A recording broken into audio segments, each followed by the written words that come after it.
Welcome to the Encore Audio Archives YouTube channel. I'm Taper Dave, and this is my channel. I've uploaded hundreds of talks here that I've recorded at meetings in West LA, and I've also recorded conventions starting in 2013. I've got a bunch of those up. And Walt and Mary Murray, the original owners of Encore Audio Archives, started the company in the 80s, and Walt recorded Joe and Charlie's and a bunch of stuff down in Vista, California. My sobriety date is June 20th of 1994.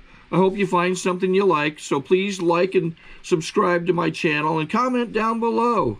If you want to hear something that I don't have or that you don't see, I'll see that I get it. Anyways, take care and have a great day if you want to. My name's Ellie and I'm an alcoholic. Hi, Ellie. And I want to apologize for being late. I can no longer say I've never been late for an AA meeting. Everybody was on the freeway. They were all in front of us and they weren't moving.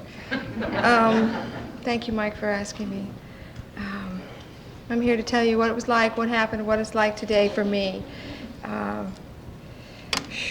liked what you said. You were born, you got drunk, you came to AA, you got sober. That's it. You know, that's really the way it is. My drinking career is really boring. I hate talking about it. I never went to jail. I got in one drunk driving accident with a tree.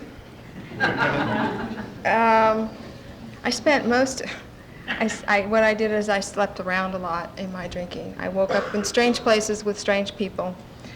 I never had a drink of choice. It was whatever we were paying for, I was drinking. I always say, I used to brag how I never had to pay for my own drinks, and as I got sober, I realized that I did pay. I just didn't pay with dollar bills. I've had to pay with my soul, and that was a higher price than they actually cost. I don't remember my first drink. I do remember my first blackout because everyone told me about it. I didn't know that you could black out. I never knew that that happened. I did not believe the first two people who told me what I did because I would not take off my clothes in front of people. But too many other people were verifying the same story, and so I had to believe them. And that was just the beginning of, whenever it gets close for me to speak, I start remembering the way it was, and it was just horrible, absolutely horrible. I was married when I was 17. At that time, I said it was true love. It was to get out of the house. That's when my drink, as soon as I got married and I had my first son, that's when my drinking took off. I dared my husband at the time to join the military because he told him he couldn't hold down a job for 4 years, and he joined to prove me wrong. And we were stationed in Fayetteville, North Carolina, and that's where my second son was born. And my son, after he was born, I never came home. I was home during the day, and I would go out at night and come home in the morning, and I'd greet my husband as he was walking out the door to go to work, and I would be coming in the door, and that was the way our marriage was for the next couple of years. I had started having affairs as soon as he left for boot camp, which is when I started drinking. You know, I took my son and I left him at my mom's house, or I'd leave him at somebody's house, and I would just go. But you see, I knew what an alcoholic was, and I wasn't it. Alcoholic has to have a drink every day. Alcoholic drinks first thing in the morning, and I never did that. I never drank every day. I never drank first thing in the morning. When my children were 2 and 4, my husband had gotten out of the military, and we had come back to California, and I was living in the Agora area with my 2 kids in a townhouse, and I remember just sitting there on the edge of the bed saying, I can't do this. I don't know how to take care of my kids. I was so afraid of my own children. I can't even begin to describe the fear I had at the idea of having to take care of these 2 little boys.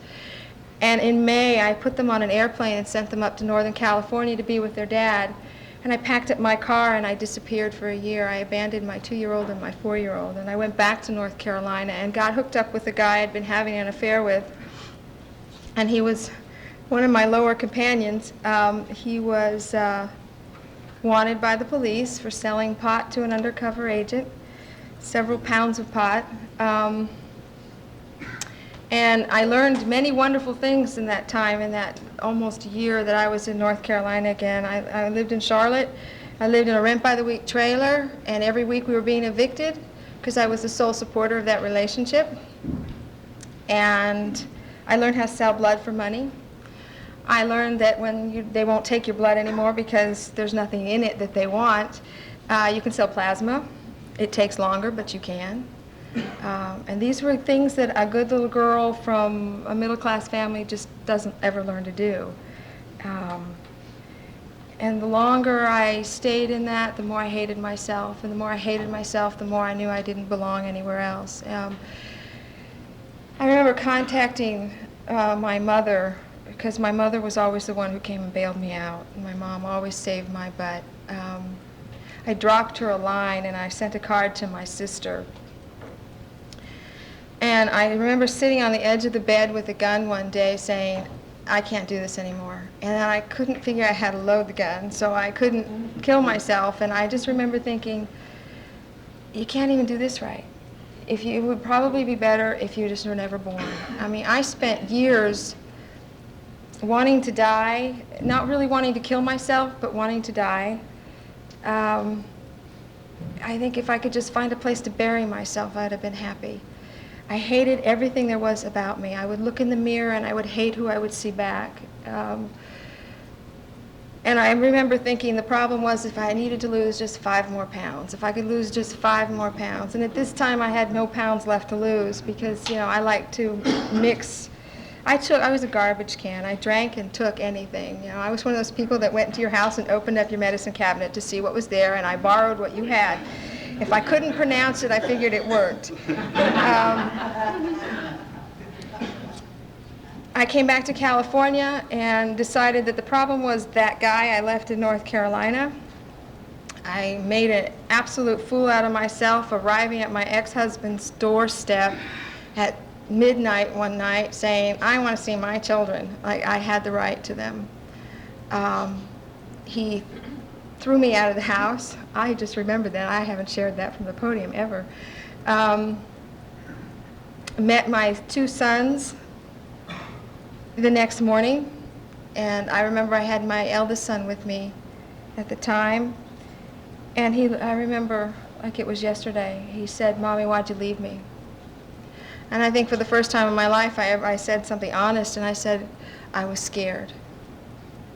And that's all I could think of at the time. But I didn't stop drinking. I went and fought for joint legal custody of those kids, and that's the way it still is today. You know, when I got sober, I thought everything would be happily ever after. I'd live in the vine-covered cottage with a white picket fence, and my kids would come back and live with me, and none of that ever happened. But better things happened. Different things happened. I ended my drinking career down in this area. I used to drink in I used to work in the Marina Center. That was my job before I got sober. And I would drink in this area, drink in Brentwood, and then I drink in North Hollywood, a little place at a little hole-in-the-wall bar called Little Nashville, because I really like hillbilly music. And it's really good to get drunk to. And I was a real controlled drinker. You know, I didn't drink first thing in the morning. And I remember one night I wasn't going to drink at all, and I walked into the bar and I drank Pepsi all night until about an hour before closing. I thought, okay, now I can have a drink, because I figured that I would walk out, I would be all right. I was so drunk by the time the bar closed an hour later, and I couldn't.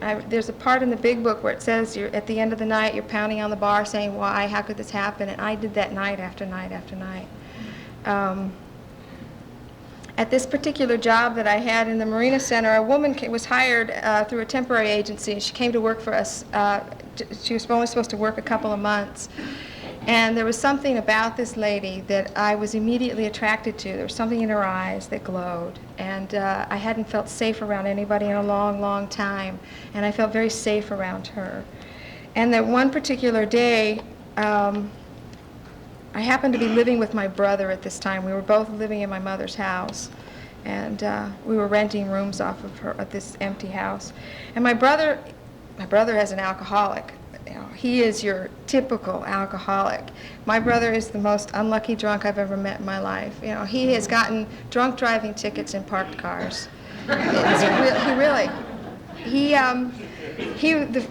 The only thing I knew about Alcoholics Anonymous before I got here was one of my all-time favorite movies I saw when I was about 10 years old, and it's called I'll Cry Tomorrow.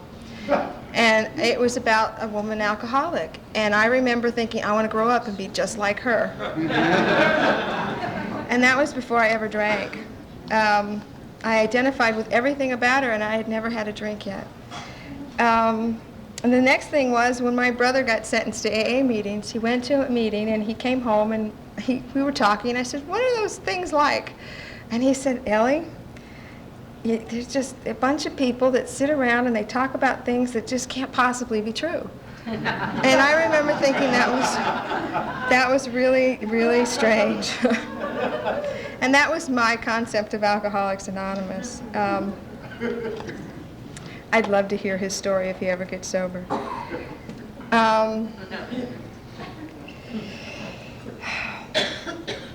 One day, one night, about 3 o'clock in the morning, there was a knock on the door, or pounding on the door, and it was somebody looking for my brother, and he owed him money. And he was threatening me, and he was going to kill everybody in the house, and blah, blah, blah, blah, blah. And he finally went away after about 20 minutes, and it scared me, because I was a good little girl. The lady I heard speak one time, Polly Pistol, she says she's a recovering alcoholic and a recovering wimp, and I identified with her immediately. I proceeded to take everything I could find of my brother's and throw it outside. I had decided I was going to kick him out of the house. And the next morning when he finally came in, he was livid. And I told him he couldn't live here anymore. He was nothing but a drunk, and I didn't want a drunk living with me. And he turned around and he looked at me and he said something that I'll never forget. He said, Ellie, the only difference between you and I is you're luckier than I am and you never get caught. And he turned around and walked out the door, and I knew he was right. I knew he was right. I remember going to work that next week and sharing with this lady that what I had done about my brother, and she told me that that was probably the most kind thing I could have done to him, and that's what they call tough love in the program of Alcoholics Anonymous. She shared with me that she'd been sober in this program for 3 years. And then I became even closer with her. We used to go out, and I used to check her drinks to make sure nobody was accidentally slipping her alcohol. She used to just smile at me. I hated that when she would just smile. You know, that smile that your sponsors give you when they know something and they're not telling you. I've had the chance to be able to give that smile. It's kind of fun to give it. But, then I had gotten involved with another guy, because there was always men. They were just sort of running through my life. And there was one guy at where I worked that I had gotten involved with, and I think we only really had 2 dates, and his longtime live-in girlfriend called me up, and I didn't know she existed.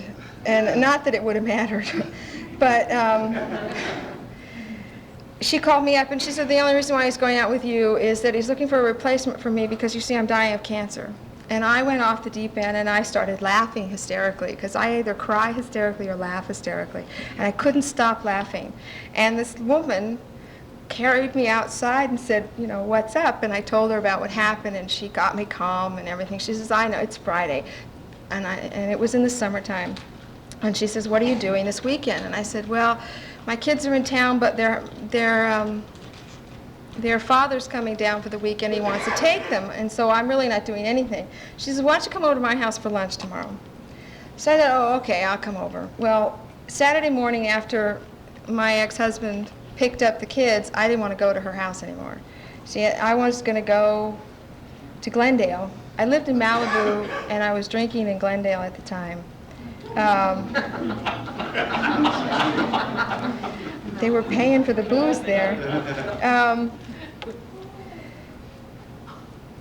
So what I had decided was I was such a responsible person that I was going to go to this lady's house and have lunch, then go over to this place that I don't even know where it is anymore, and it's a little dance studio, and I was going to do a little jazz dance, and then I was going to go over to the Brass Rail in Glendale and meet all my buddies. So that's what I was going to do. I knocked on this lady's house. She lived off of La Tierra Boulevard. La Tierra Boulevard and in Westchester. And she opened the door and she hugged me.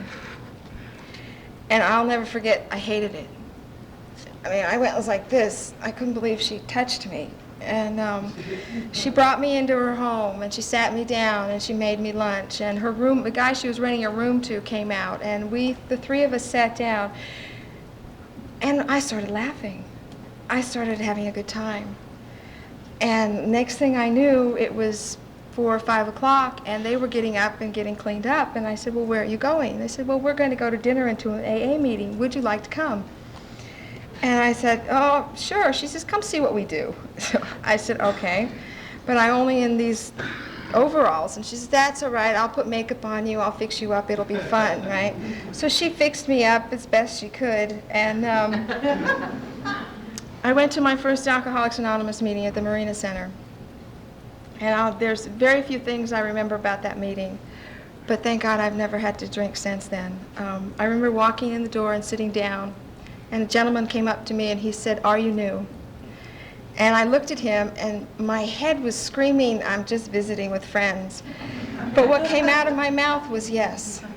You know, and now I know that was God doing for me what I couldn't do for myself. The next thing I saw was step 2. You see, I wasn't an alcoholic, but I was crazy. I mean, sane people do not throw themselves up against walls and do not beat themselves up and scream and throw things. And I mean, so many times I had wanted somebody to come find me and was so afraid that somebody would. And when I saw that I could be restored to sanity, I thought, maybe there's something here. Maybe there's something here. And then a lady got up to the podium and she took her 1-year cake. And she said that Alcoholics Anonymous had taught her how to love her children. God bless you. And I wanted that. You see, because I knew I loved my kids, I just didn't know how. They scared me to death. And that lady who took me to that meeting became my sponsor. She is my sponsor today.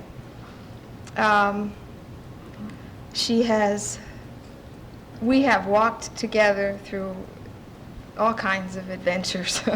I remember she told me Sunday, that night when we got home, I was wired from the meeting. I wanted to know more. And then I ended up staying the night at her house. And all day Sunday, I wanted to know more about this thing, AA thing. And she just talked to me and let me ramble on and on and on. And she told me that I was about to embark on many adventures. The other day we were talking, she says, I said adventures, I did not say they would all be good ones. My job moved from the Marina area up to Ventura shortly after I got sober. And what had happened is after that weekend I went back and met my kids again, and I was just riding on cloud 9, and I was going back and forth to meetings a lot, and I was coming home from another weekend of being with my sponsor at her house, and my kids were with me this time, and it was late Sunday afternoon, early Sunday evening, and we're driving back to Malibu, and my kids said, Mommy, I hate you. I want to go home, and we want to go home now. I thought I was going to die. You see, this wasn't supposed to happen. I was sober now. Everything was supposed to be all right now. I remember it was the longest ride home I'd ever had in my life. And I got home and I called my sponsor and I said, the kids want to go home. What do I do? And she says, you put them on a plane and you send them home. I told her, I said, I can't do that. She says, you don't have to do it alone. I'll be right there. And she came over and she helped me pack those kids up and she helped me put them on the plane. And I learned from that time that I never had to go through anything alone ever again. And I'm very grateful for that, because otherwise I might not have been able to go through some of the other stuff I've had to go through in sobriety. After that, after my kids, we went back to that house in Malibu, and she packed me up bag and baggage, and she moved me into her garage. And I lived in her garage for the first few months of my sobriety. And then when the job moved to Ventura, she wasn't supposed to come with us, but they said, well, why don't you come for a few weeks? And she ended up staying for several more months. And it was, once again, you know, God doing for me when I couldn't do. He knew I was too sick to be without her. I needed her all the time. I mean, it took me a year to figure out what you guys meant by the first drink will get you drunk. I didn't want to ask anybody what it meant, but I couldn't figure it out because the first drink never got me drunk. You know, it was always the third or the fourth or something. I remember one time somebody was sharing how that they were such a good baby because they were calling their sponsor every day, and that meant that they weren't going to drink. And I got panicked because I thought I was doing everything all wrong, and I ran to my sponsor and I said, I'm not calling you every day, and they say you have to call your sponsor every day because otherwise you'll get drunk. And she took my hand and she said, Ellie, it's okay, we live together, you don't have to call me every day. I was really sick when I got here. This gentleman, I see visions of myself as I talk. Oh, God. This gentleman that was renting a room from her, we got involved. And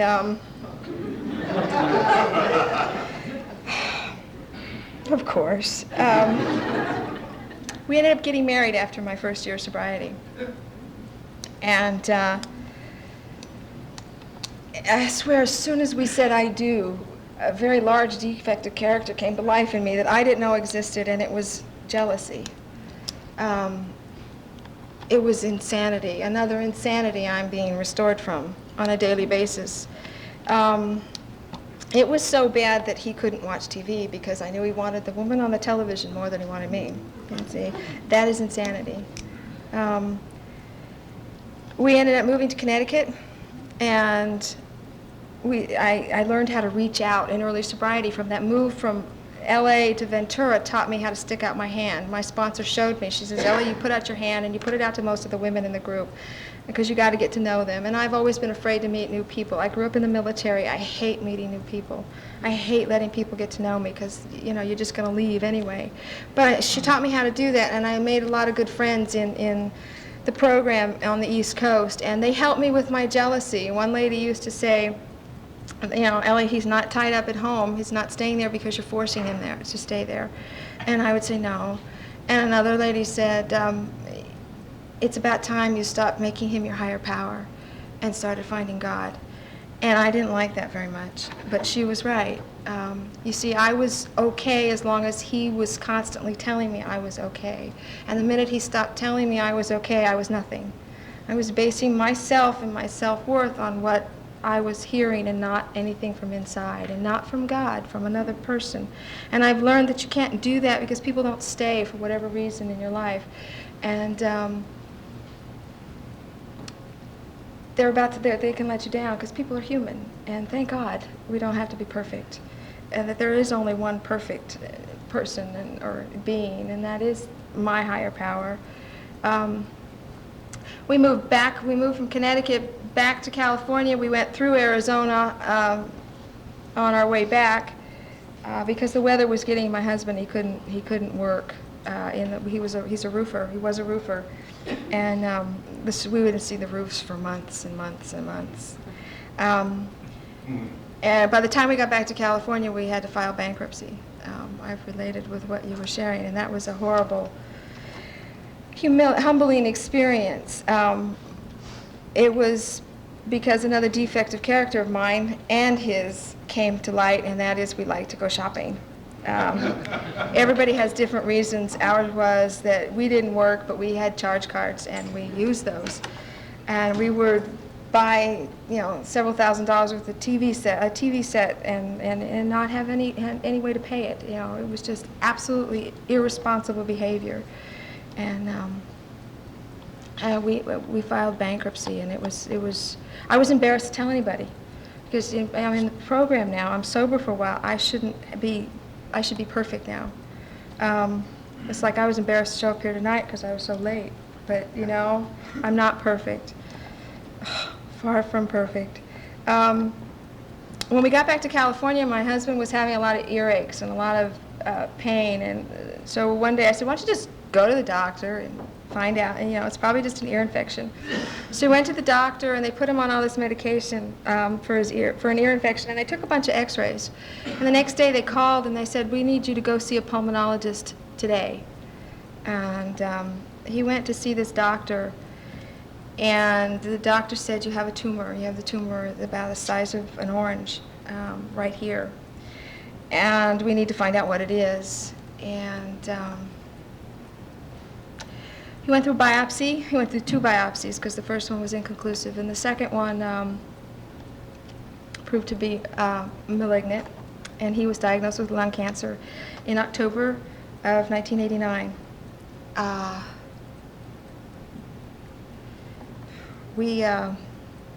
He underwent 8 weeks of heavy-duty radiation, and the tumor shrunk, and everything was rosy until July of 1990, and the tumor started growing again. And he underwent 1 session of chemotherapy, which almost killed him, and it didn't do anything. And I remember one night, when he was diagnosed with cancer, I went to an AA meeting and I shared it. You see, when the tumor started growing again, I went to an AA meeting and I shared it. Because I was taught, when the shit hits the fan, you go to a meeting. And when things are really good, you go to a meeting. You just never stop going to meetings because you never know when you're going to need that foundation that you've been building. You know, when things look like there's nothing wrong, you still need to go to the meetings because tomorrow's a new day, and you never know quite what tomorrow has to bring. I experienced one of the most spiritual things in my life, sharing my husband's death. It was an honor and a privilege. And it sounds very crazy to say that. I would do it all over again. It was 4 years on the 7th. I learned that experience with my kids saying they hated me taught me how to pick up the phone and ask for help. And I had just met this woman. I had just come back into California. I just met this woman, and we were beginning to be friends. And I remember one day I was sitting in the hospital, and something else my sponsor had taught me early on in sobriety is that if I don't eat, I get really weird. So I needed to eat. She says, you eat 3 times a day, no matter what. You know, I had a lot of no matter what. Says you don't drink, you don't use, you don't run away, you don't kill yourself, and you eat, no matter what. And I had to revert back to all those things that I had been taught in early sobriety. And I picked up the phone and I said, Mary Lou, I need a hamburger. You know, find me the biggest hamburger you can find. And she did. She brought me something called a monster burger. And she had a hamburger in one hand and a handful of balloons in the other for Jerry. And she tied the balloons to the end of his bed, and she brought me, and she kept me fed for that entire year. She, I believe, was God's little angel for me. She just was always there for me. I never went without. My husband was fortunate enough to be able to die at home. It was, you know, when I got here, I was afraid to open my mouth to say, excuse me. I apologized for breathing. And I got to learn how to pick up the phone, and I got to learn how to question the nurses that were taking care of Jerry. I used to say, I don't agree with you. And one lady says, well, you'll just have to do what I say because I'm the nurse. I said, no, I'm going to call the doctor. Oh, no, it's 10 o'clock at night. We shouldn't bother the doctor. And I said, I don't care. And this is someone who didn't know how to do this before, but you taught me how to do that.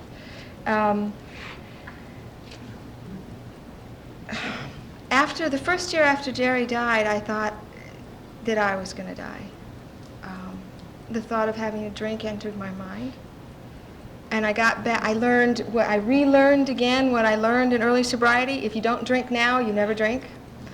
You just don't drink right now. I can have a drink in 5 minutes, but just not right now.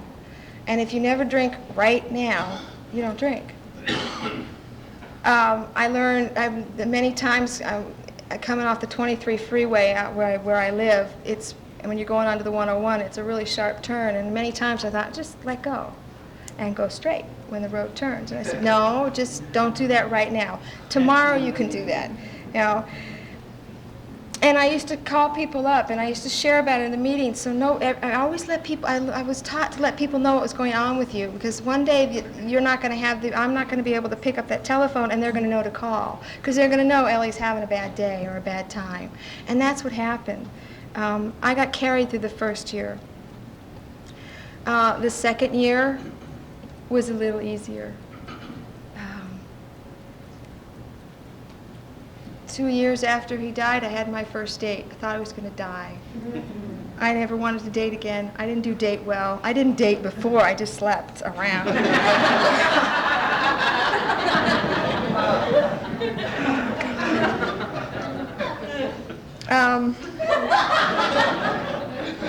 So I had to learn kind of how to do that. Oh, God.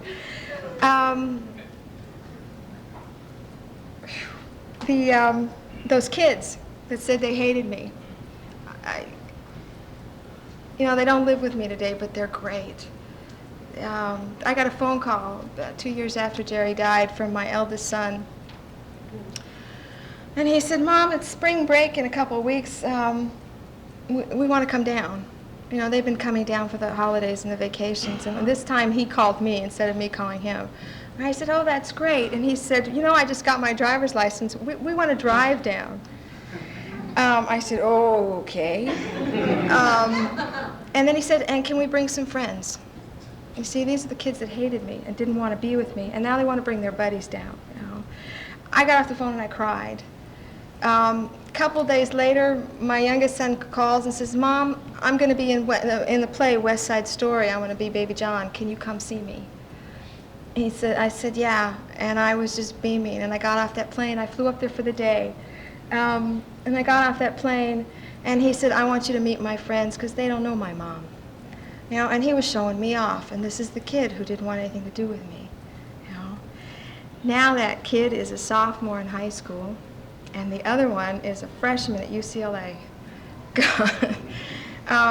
And we have dinner every couple weekends, These are the gifts of the program. After Jerry died, up till about a year ago, it was like not even a year ago. 2 years after Jerry died, I started my dating thing. I dated a few guys. It was not fun. I did not like it. And I decided that I just, and the people I picked were not really good. My picker was broken. I kept getting attracted to newcomers. Oh, God.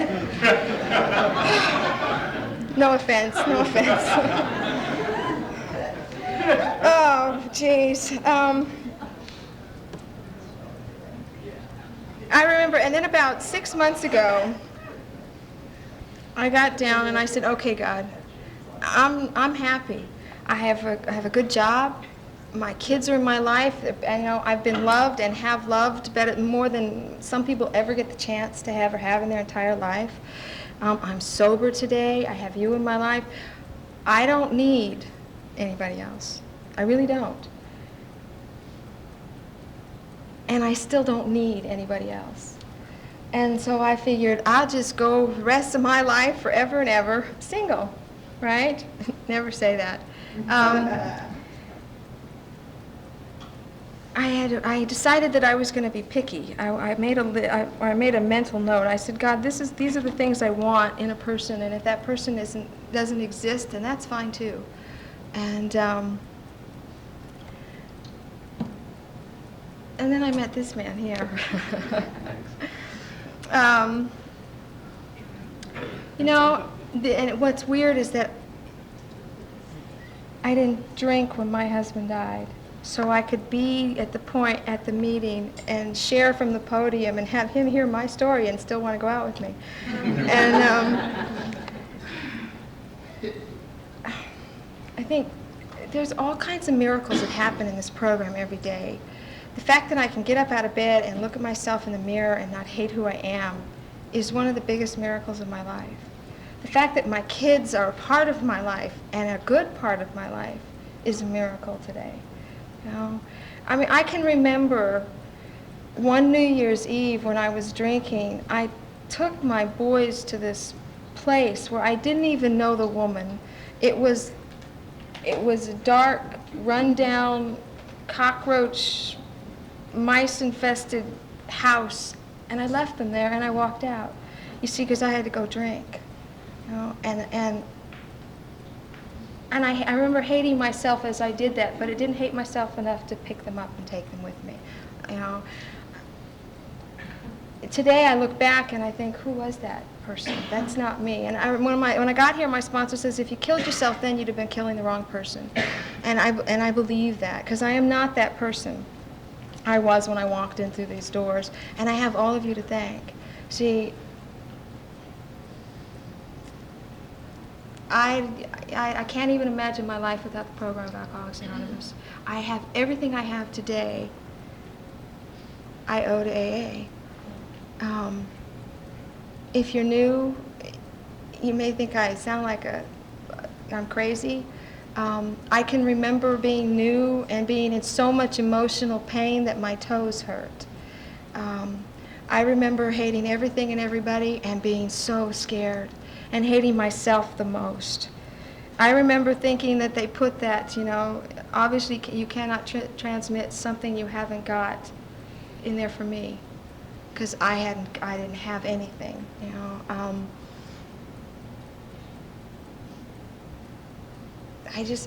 You know, we've all been new. Everybody in this room has been new. And we've all been there or felt that way, even if we haven't done the exact same things. I have found a loving God in this program that I didn't know existed, because my God, when I got here, created me as a joke for each and every one of you to laugh at, because I had no purpose. I had absolutely no purpose for my existence. And I have a purpose today. My primary purpose is to stay sober and help another alcoholic to achieve sobriety. And that's why I do these things like speak and you know, pick up the telephone and talk to the newcomers who call me. And I sponsor women, and I take up a chair in a meeting. You know, if nobody was sitting in the meetings that I went to, I wouldn't be here today. And just, that's enough.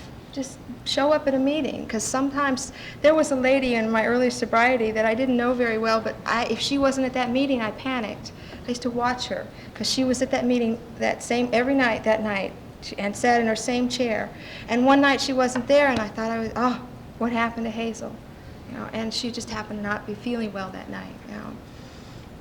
But see, she helped me, she gave me courage to go to that meeting again, because she proved to me night after night that she was sober by taking up a chair.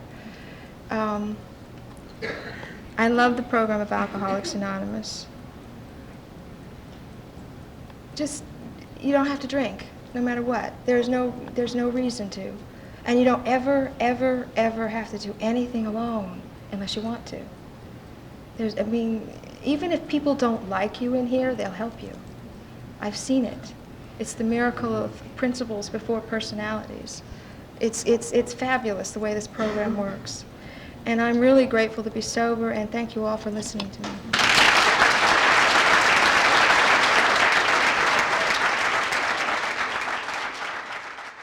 Sorry to interrupt your viewing. Taper Dave here. Just wanted to take a second to ask you to like and subscribe to my channel. Let me know if you like what you're listening. I've got some very good talks here, and this one's a great one. Just curious, do you think this is better than Zoom? Tell me what you think. Okay, this is how I prepare my drone for launching.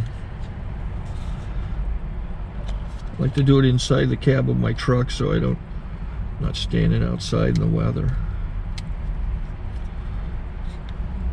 To install the joysticks for control, up and down, right and left, powered on.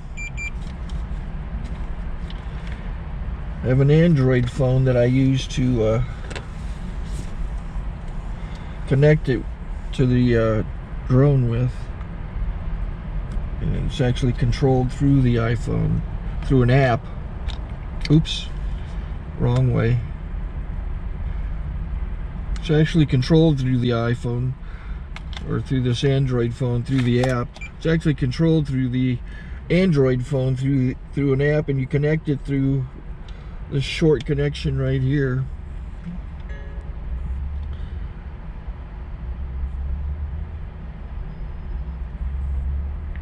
Remote control connected.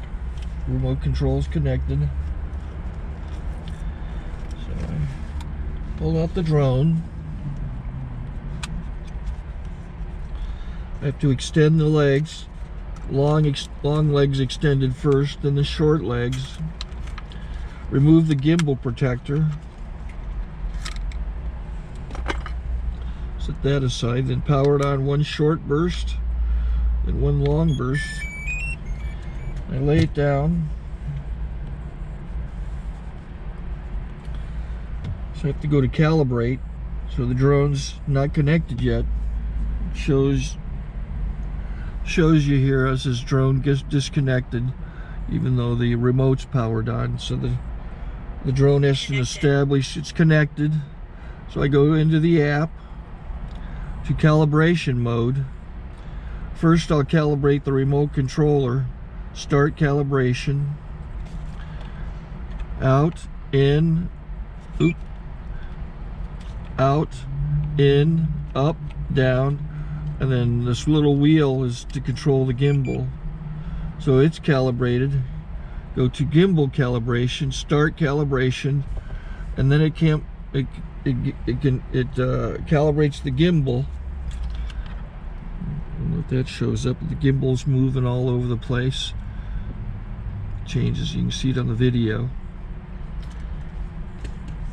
And I'm calibrated to take off. It's acquired 7 satellites at the moment. There are 26 satellites up in the sky, which it has to acquire before you can take off. So it's connected. It's got enough satellites. This is white. I can go to press this little arrow button, swipe right to take off, and it would start the motors if I slid this to the right, but I'll wait till I get outside. Don't want to do it inside.